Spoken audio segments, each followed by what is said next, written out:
Hello guys, வணக்கம் and welcome back to சிறப்பு media 2.0. நான் உங்கள் உதய். இந்த வீடியோவில் நம்ம எதை பற்றி பார்க்க போகிறோம் அப்படின்னு பார்த்தீங்கன்னா, பிக் பாஸ் சீசன் 8ஓட 7வது வாரத்துக்கான 4வது நாளுக்கான காலை நேர ஓட்டிங் முடிவுகளை தான் இந்த வீடியோவில் முழுசாக பார்க்க போகிறோம். ஸோ இந்த வீடியோக்கு போகிறதுக்கு முன்னாடி நம்மளோட சேனலை சப்ஸ்கிரைப் பண்ணாதவங்க சப்ஸ்கிரைப் பண்ணி வச்சுக்கோங்க. பக்கத்தில் ஒரு பெல் ஐக்கான் இருக்கும், அதையும் ப்ரெஸ் பண்ணி ஹாலில் போட்டுக்கோங்க. அப்போ தான் நாங்கள் அப்டேட் பண்ணுற ஒவ்வொரு வருஷமும் உங்களுக்கு நோட்டிஃபிகேஷன் வந்து சேரும். அதுதான் இந்த வீடியோக்கு அட்லீஸ்ட் ஒரு 1000 லைக்கான எதிர்பார்க்குறோம். ஸோ லைக்கை போடுங்க, வீடியோ பாருங்கள். வாங்க இந்த வீடியோக்குள்ள வந்து போகலாம். நம்பர் 1 பொசிஷனில் யார் இருக்காங்க அப்படின்னு பார்த்தீங்கன்னா, நம்மளுடைய முத்துக்குமரன் அவர்கள் தான் வந்து இருந்துட்டு இருக்காரு. அவர் வாங்கிய ஓட்டுகளோட எண்ணிக்கை அப்படின்னு சொல்லி பார்க்கும்போது 67,925 ஓட்டுகளாகும். பர்சன்டேஜ் வைஸ் அப்படின்னு சொல்லி பார்க்கும்போது 25.28% வந்து இருந்துட்டு இருக்காரு நம்மளுடைய முத்துக்குமரன் அவர்கள். ஒரு நல்ல பர்ஃபார்மன்ஸ், சொல்லவே தேவையில்லை. அடித்து தும்சம் பண்ணிகிட்ருக்காரு. அண்ட் இந்த வாரமும் புதுசாக ஏதோ ஒரு ட்ரை பண்ணுறான் அப்படின்னு சொல்லிட்டு பைத்தியக்கார மாதிரி ஒற்றன் மாதிரி வந்து ட்ரை பண்ணிகிட்ருக்காரு.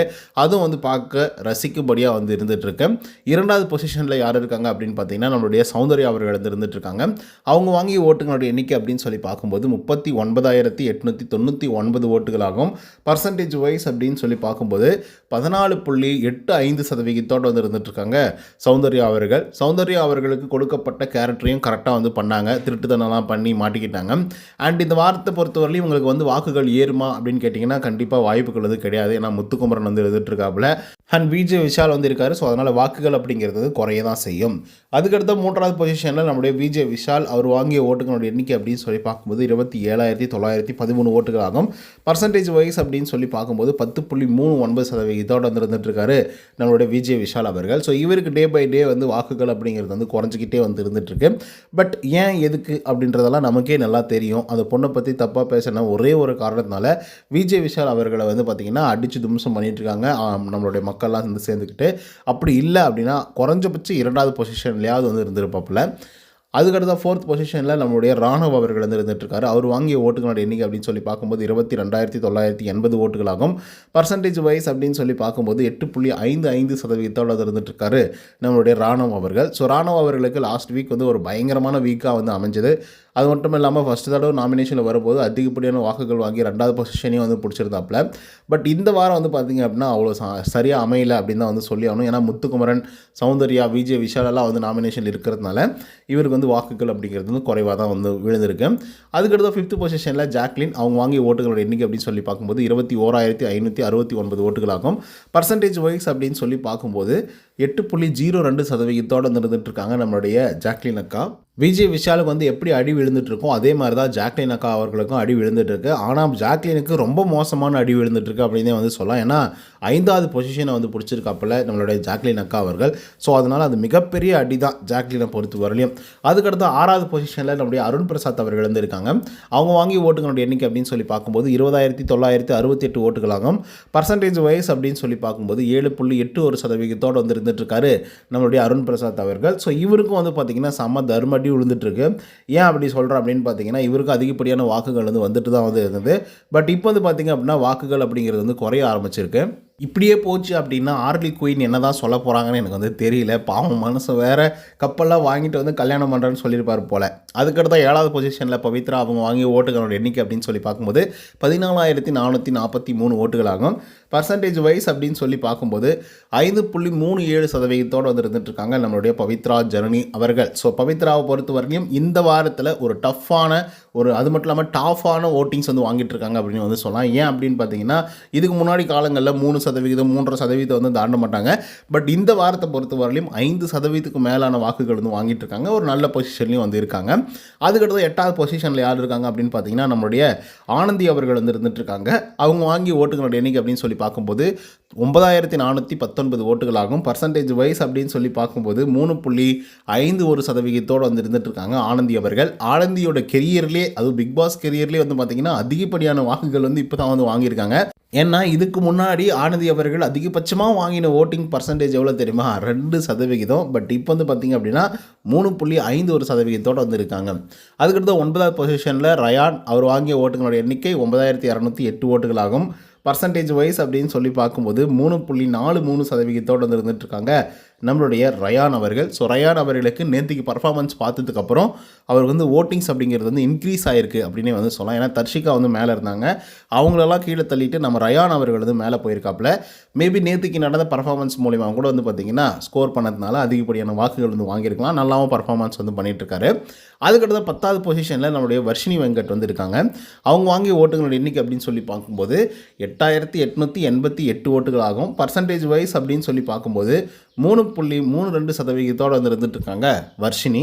ஸோ வர்ஷினியை பொறுத்தவரையிலும் கூட வந்து இந்த வாரத்தில் ஒரு பெரிய ஸ்கோப் வந்து இருக்குது. ஆனால் அவங்க வந்து பண்ணுவாங்களா அப்படிங்கிறது ஒரு பெரிய கேள்விக்குறியாக தான் வந்து இருக்குது. பட் எனிஹவ் மக்கள்கிட்ட இருந்து ஒரு பெரிய ஆதரவு வந்து வந்துட்டுருக்கு. ஸோ இப்படியே போச்சு அப்படின்னா கூட சேவ் ஆகிறதுக்கான வாய்ப்புகள் இருக்குது. பட் ரொம்ப நாள் சர்வை பண்ண முடியாது. அதுக்கடுத்த 11வது பொசிஷனில் தர்ஷிகா வந்து இருக்காங்க. அவங்க வாங்கிய ஓட்டுகளோட எண்ணிக்கை அப்படின்னு சொல்லி பார்க்கும்போது 8643 ஓட்டுகளாகும்.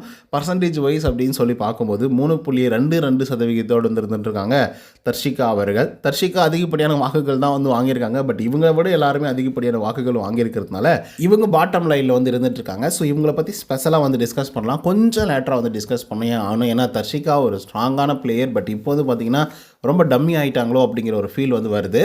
அதுக்கடுத்த 12வது பொசிஷனில் சாச்சனா வந்து இருந்துகிட்ருக்காங்க. அவங்க வாங்கிய ஓட்டுகளோட எண்ணிக்கை அப்படின்னு சொல்லி பார்க்கும்போது 8218 ஓட்டுகளாகும். பர்சன்டேஜ் வைஸ் அப்படின்னு சொல்லி பார்க்கும்போது 3.06% வந்து வாங்கியிருக்கிறாங்க நம்மளால் சாச்சனா அவர்கள். ஸோ ஒரு நல்ல வாக்குகள் அப்படின்னே வந்து சொல்ல சாச்சனாவை பொறுத்த வரலையும். ஏன்னா 3% இவங்கெல்லாம் பெருசாக வந்து வாங்கவே மாட்டாங்க. ஆனால் எல்லாருமே 3% வந்து மேலே வந்து வாக்குகள் வந்து வாங்கியிருக்காங்க. ஸோ இதனால் வந்து பார்த்திங்க அப்படின்னா ஓரளவுக்கு மக்களுக்கு வந்து ஒரு ஆதரவு வந்து தெரிவிக்கணும் அப்படிங்கிற ஒரு மனநிலை வந்து இருந்துகிட்ருக்குன்னு வச்சுக்கோங்களேன். பட் எனிஹவ் சாச்சனா அவர்கள் தான் கடைசி பொசிஷனில் வந்து இருக்காங்க. ஆல்ரெடி வந்து இந்த நாமினேஷன் ப்ரீஃபாஸ் வந்து நம்ம சிவகுமார் அவர்களுக்கு வந்து கொடுக்கப்பட்டது. ஸோ அதனால் வந்து பார்த்திங்கன்னா அவர் நாமினேஷன்லேருந்து எடுக்கப்பட்டார். அந்த எலிமினேஷனும் வந்து ஆக மாட்டார்.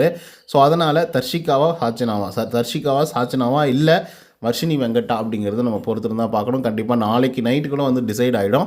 ஸோ டே பை டே வந்து இந்த மாதிரி வந்து மாறி வந்து இம்ப்ரூவைசேஷன் வந்து மாறிட்டே இருக்குது. சில நேரங்களில் ஆனந்தி மேலே போயிடுறாங்க, ரயான் கீழே வந்துடுறாப்புல, திடீர்னு ரயானும் ஆனந்தி மேலே போயிடுறாங்க, வர்ஷினி வெங்கட் கீழே வந்துடுறாங்க, சாச்சனா அவர்கள் கீழே வந்துடுறாங்க. ஸோ இந்த மாதிரி மாறி வந்து ஓட்டிங் ரிசல்ட் வந்து பார்த்திங்கன்னா மாறிட்டே இருக்குது. ஸோ அது பார்க்கும்போதே பயங்கர இன்ட்ரெஸ்டிங்காக வந்து இருந்துகிட்ருக்கு. பட் இப்போ வந்து பார்த்திங்கன்னா தர்ஷிகாவை பற்றி நான் பேசணும்னு சொல்லியிருந்தேன். தர்ஷிகாவை நான் ஃபஸ்ட்டு வந்து ஆஸ் எ ரிவ்யூவராக வந்து பார்க்கும்போது தர்ஷிகா உள்ளே வரும்போது இந்த பொண்ணு வந்து செம்ம போல்டாக வந்து பேசிச்சு. ஸ்டார்டிங் காலத்துல எல்லாம் அவ்வளோ போல்டாக வந்து பேசும். முதல் நாள்லேருந்தே வந்து சிரிக்கிறது, அது பாட்டுக்கு வந்து பேசுகிறது, பக்காவாக வந்து பாயிண்ட் பை பாயிண்ட்டாக வந்து பேசுகிறது, அந்த மாதிரி நிறைய விஷயங்கள் வந்து பண்ணுச்சு ஃபஸ்ட்டு 1 or 2 வீக்ஸ். அதுக்கப்புறம் வந்து பார்த்திங்கன்னா அந்த பொண்ணு பயங்கர ஸ்ட்ராங்கான ஒரு பிளேயராக வரதுக்கு வாய்ப்புகள் இருக்குது. நான்லாம் டாப் 5க்குள்ளேயே வந்து பார்த்திங்கன்னா இந்த பொண்ணை வந்து வச்சு பார்த்துட்டு இருந்தேன்னு பார்த்துக்கோங்க. அந்த லெவலுக்கு வந்து இருந்துச்சு. அதுக்கப்புறம் 4வது வாரம், 3வது வாரம், 5வது வாரமெல்லாம் ஃபுல் அண்ட் ஃபுல் டைல்யூட்டு. அந்த பொண்ணு எங்கே போச்சுனே தெரியல.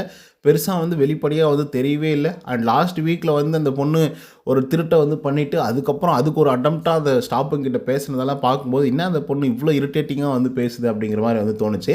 அது மட்டும் இல்லாமல் லாஸ்ட் வீக்லேயே வந்து அந்த காதல் கண்டென்ட்டை வந்து ஆரம்பிச்சிட்டாங்க விஜய், விஷால் அண்ட் தர்ஷிகா. மேபி அது அவங்க பர்சனல் லைஃபாக கூட வந்து இருக்கலாம். அவங்க வந்து உண்மையாக கூட வந்து லவ் பண்ணலாம், இல்லை அந்த ஃபீலிங்ஸ் வந்து இருக்கலாம். ஸோ அது வந்து பார்த்திங்கன்னா நம்ம வந்து ரொம்ப அதுக்குள்ளே போய் நம்ம ரிவ்யூ பண்ண வேண்டாம் அப்படின்னு நான் நினைக்கிறேன். ஏன்னா இந்த காதல்னால ஒரு வேளை இவங்க கண்டென்ட் கொடுக்க மறந்துட்டாங்களோ, நம்ம வந்து பிக் பாஸ் ஷோவில் வந்து இருக்கோம் அப்படின்றத மறந்துட்டாங்களோன்னு நமக்கு வந்து தெரியல.